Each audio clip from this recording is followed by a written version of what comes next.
নমস্কাৰ আপোনালোকক পুনৰবাৰ ইজি টু ষ্টাডি চেনেলৰ অন্য এটা ভিডিঅ'লৈ আপোনালোকক স্বাগতম জনাইছোঁ। আজিৰ এই ভিডিঅ'টিত আপোনালোকৰ মাজলৈ কেইটামান সাধাৰণ জ্ঞানৰ অতি গুৰুত্বপূৰ্ণ কুৱেশ্যন এনচাৰ লৈ আহিছোঁ। আজিৰ ভিডিঅ'টিৰ প্ৰথমটো কুৱেশ্যন হৈছে অযোধ্যাৰ ৰাম মন্দিৰৰ মুঠ উচ্চতা কিমান? অযোধ্যাৰ ৰাম মন্দিৰৰ মুঠ উচ্চতা কিমান? অপচনৰ ভিতৰত শুদ্ধ উত্তৰটো হৈছে অপচন নম্বৰ ডি 161 ফুট। মনত ৰাখিব অযোধ্যাৰ ৰাম মন্দিৰৰ মুঠ উচ্চতা হৈছে 161 ফুট। নেক্সট কুৱেশ্যনটিত আছে নৰ্মদা বচাও আন্দোলন কেতিয়া আৰম্ভ হৈছিল? নৰ্মদা বচাও আন্দোলন কেতিয়া আৰম্ভ হৈছিল? অপচনৰ ভিতৰত শুদ্ধ উত্তৰটো হৈছে অপচন নম্বৰ চি 1990 চনত। মনত ৰাখিব নৰ্মদা বচাও আন্দোলন 1990 চনত আৰম্ভ হৈছিল। নেক্সট কুৱেশ্যনটিত আছে কিমান চনত গড়গাঁৱত আহোমৰ ৰাজধানী স্থাপন হৈছিল? কিমান চনত গড়গাঁৱত আহোমৰ ৰাজধানী স্থাপন হৈছিল? অপচনৰ ভিতৰত শুদ্ধ উত্তৰটো হৈছে অপচন নম্বৰ এ 1539 চনত। মনত ৰাখিব 1539 চনত আহোমৰ ৰাজধানী গড়গাঁৱত স্থাপন কৰিছিল। নেক্সট কুৱেশ্যনটিত আছে অসমৰ মাটিৰ জৰীপ কাৰ্য কোনে প্ৰথমে প্ৰৱৰ্তন কৰিছিল? অসমৰ মাটিৰ জৰীপ কাৰ্য কোনে প্ৰথমে প্ৰৱৰ্তন কৰিছিল? অপচনৰ ভিতৰত শুদ্ধ উত্তৰটো হৈছে অপচন নম্বৰ চি গদাধৰ সিংহই। মনত ৰাখিব অসমৰ মাটিৰ জৰীপ কাৰ্য প্ৰথমে গদাধৰ সিংহই প্ৰৱৰ্তন কৰিছিল। নেক্সট কুৱেশ্যনটিত আছে আহোমসকল কিমান বছৰ অসমত ৰাজত্ব কৰিছিল? অপচনৰ ভিতৰত শুদ্ধ উত্তৰটো হৈছে অপচন নম্বৰ চি 600 বছৰ। মনত ৰাখিব আহোমসকল অসমত প্ৰায় 600 বছৰ ৰাজত্ব কৰিছিল। নেক্সট কুৱেশ্যনটিত আছে কাৰ দিনত মুছলমানসকলে অসমত শেষ আক্ৰমণ কৰিছিল? কাৰ দিনত মুছলমানসকলে অসমত শেষ আক্ৰমণ কৰিছিল? অপচনৰ ভিতৰত শুদ্ধ উত্তৰটো হৈছে অপচন নম্বৰ বি গদাধৰ সিংহই। মনত ৰাখিব গদাধৰ সিংহৰ দিনত মুছলমানসকলে অসমত শেষবাৰৰ বাবে আক্ৰমণ কৰিছিল। নেক্সট কুৱেশ্যনটিত আছে কাৰ দিনত মুছলমানসকলে অসমত শেষ আক্ৰমণ কৰিছিল? কাৰ দিনত মুছলমানসকলে অসমত শেষ আক্ৰমণ কৰিছিল? অপচনৰ ভিতৰত শুদ্ধ উত্তৰটো হৈছে অপচন নম্বৰ বি গদাধৰ সিংহৰ দিনত। কুৱেশ্যনটিত আছে আহোমৰ প্ৰথম ৰজাজন কোন আছিল? আহোমৰ প্ৰথম ৰজা কোন আছিল?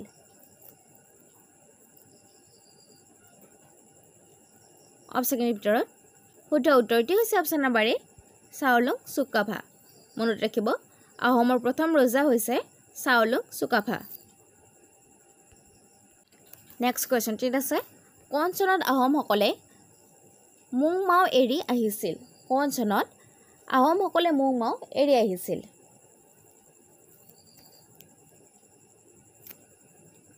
অপচনৰ ভিতৰত শুদ্ধ উত্তৰটো হৈছে অপচন নম্বৰ বি 1215 খ্ৰীষ্টাব্দত। মনত ৰাখিব 1215 খ্ৰীষ্টাব্দত আহোমসকলে মুং মাও এৰি আহিছিল। নেক্সট কুৱেশ্যনটিত আছে আহোমসকল ব্ৰহ্মপুত্ৰ উপত্যকাত ক'ত আহি উপস্থিত হৈছিল? আহোমসকল ব্ৰহ্মপুত্ৰ উপত্যকাত ক'ত আহি উপস্থিত হৈছিল?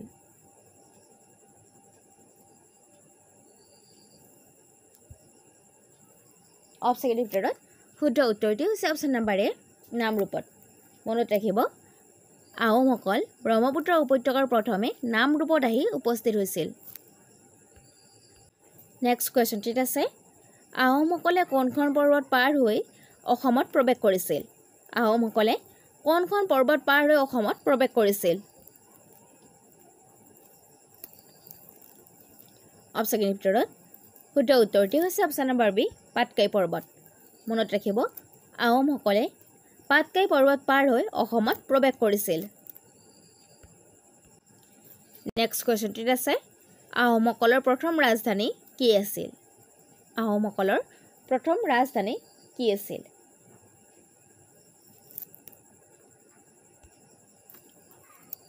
অপশ্যনৰ ভিতৰত শুদ্ধ উত্তৰটি হৈছে অপশ্যন নম্বৰ এ চৰাইদেউ মনত ৰাখিব আহোমৰ প্ৰথম ৰাজধানী আছিল চৰাইদেউ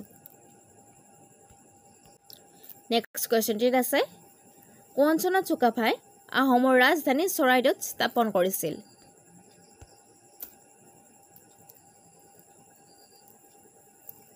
অপশ্যনৰ ভিতৰত শুদ্ধ উত্তৰটি হৈছে অপশ্যন নম্বৰ ডি 1253 খ্ৰীষ্টাব্দত মনত ৰাখিব চুকাফাই 1253 খ্ৰীষ্টাব্দত আহোমৰ ৰাজধানী চৰাইদেউত স্থাপন কৰিছিল নেক্সট কোৱেশ্চনটিত আছে আহোমসকলে নিজকে কাৰ বংশধৰ বুলি পৰিচয় দিছিল আহোমসকলে নিজকে কাৰ বংশধৰ বুলি পৰিচয় দিছিল অপশ্যনৰ ভিতৰত শুদ্ধ উত্তৰটি হৈছে অপশ্যন নম্বৰ সি স্বৰ্গৰ ৰজা ইন্দ্ৰৰ মনত ৰাখিব আহোমসকলে নিজকে ইন্দ্ৰৰ বংশধৰ বুলি পৰিচয় দিছিল নেক্সট কোৱেশ্চনটিত আছে চৰাইদেউৰ পুৰণি নাম কি আছিল চৰাইদেউৰ পুৰণি নাম কি আছিল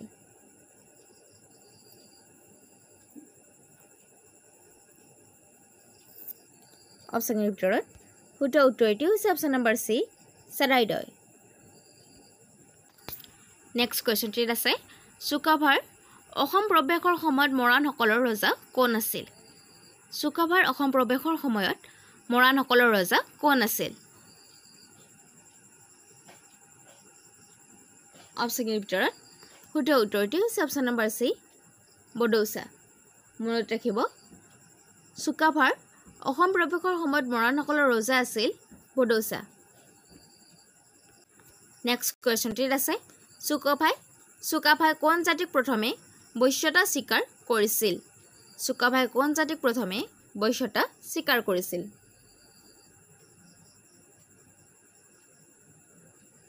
অপশ্যনৰ ভিতৰত শুদ্ধ উত্তৰটি হৈছে অপশ্যন নম্বৰ এ নাগাসকলক মনত ৰাখিব চুকাফাই প্ৰথমে নাগাসকলক বৈশ্যতা স্বীকাৰ কৰাইছিল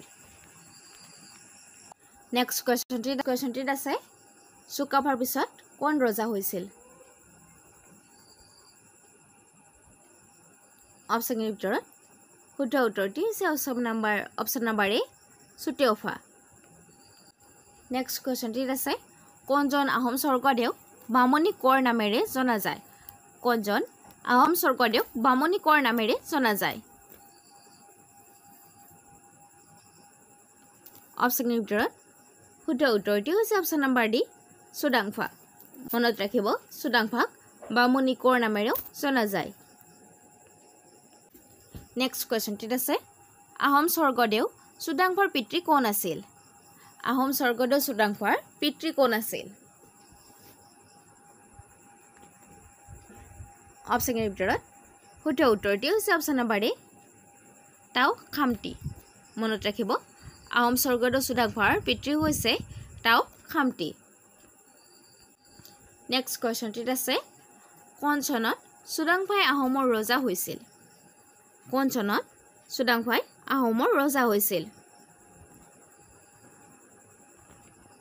অপশ্যনৰ ভিতৰত শুদ্ধ উত্তৰটি হৈছে অপশ্যন নম্বৰ ডি 1397 খ্ৰীষ্টাব্দত মনত ৰাখিব চুডাংফাই 1397 খ্ৰীষ্টাব্দত আহোমৰ ৰজা হৈছিল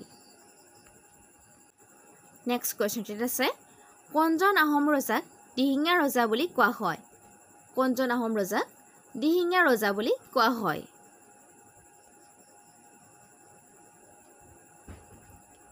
অপশ্যনৰ ভিতৰত শুদ্ধ উত্তৰটি হৈছে অপশ্যন নম্বৰ বি চুহুংমুং মনত ৰাখিব চুহুংমুঙক দিহিঙীয়া ৰজা বুলি কোৱা হয় নেক্সট কুৱেশ্যনটিত আছে কোনজন আহোম ৰজাই অসমত প্ৰথমে সংগঠিত জনসংখ্যা পৰিচালনা কৰিছিল কোনজন আহোম ৰজাই অসমত প্ৰথমে সংগঠিত জনসংখ্যাৰ পৰিচালনা কৰিছিল অপশ্যনৰ ভিতৰত শুদ্ধ উত্তৰটি হৈছে অপশ্যন নম্বৰ ডি দিহিঙীয়া ৰজাই নেক্সট কুৱেশ্যনটিত আছে কোন চনত আহোমসকলে প্ৰথমবাৰ চুতীয়া ৰাজ্য আক্ৰমণ কৰিছিল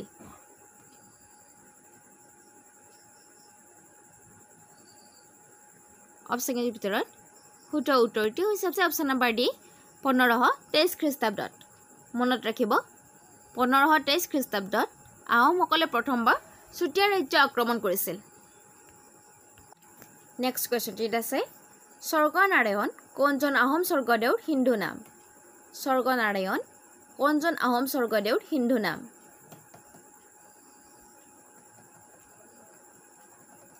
অপচনৰ ভিতৰত শুদ্ধ উত্তৰটি হৈছে অপচন নম্বৰ বি চুহুংমুং মনত ৰাখিব স্বৰ্গনাৰায়ণ চুহুংমুঙৰ হিন্দু নাম নেক্সট কোৱেশ্চনটিত আছে কোনজন ৰজাৰ ৰাজত্বকালত আহোমসকলে হক যুগ ব্যৱহাৰ কৰিছিল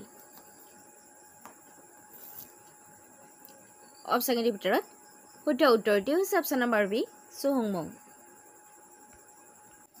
নেক্সট কোৱেশ্চনটিত আছে আহোমসকলে কোনজন দেৱতাক পূজা সেৱা কৰিছিল আহোমসকলে কোনজন দেৱতাক পূজা সেৱা কৰিছিল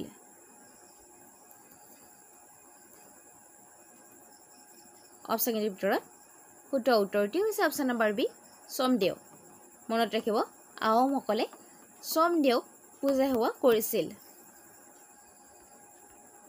কোৱেশ্চনটিত আছে কোনজন আহোম ৰজাই প্ৰথমবাৰৰ বাবে অসমীয়া ভাষাত বুৰঞ্জী লিখা আৰম্ভ কৰিছিল কোনজন আহোম ৰজাই প্ৰথমবাৰৰ বাবে অসমীয়া ভাষাত বুৰঞ্জী লিখা প্ৰথা আৰম্ভ কৰিছিল অপচনৰ ভিতৰত শুদ্ধ উত্তৰটি হৈছে অপচন নম্বৰ বি স্বৰ্গনাৰায়ণ মনত ৰাখিব স্বৰ্গনাৰায়ণৰ সময়ৰ পৰা অসমীয়া ভাষাত বুৰঞ্জী লিখাৰ নিয়ম আৰম্ভ হৈছিল নেক্সট কোৱেশ্চনটিত আছে কোন চনত আহোমসকলে প্ৰথমবাৰ চুতীয়া ৰাজ্য আক্ৰমণ কৰিছিল অপচনৰ ভিতৰত শুদ্ধ উত্তৰটি হৈছে অপচন নম্বৰ ডি 1523 খ্ৰীষ্টাব্দত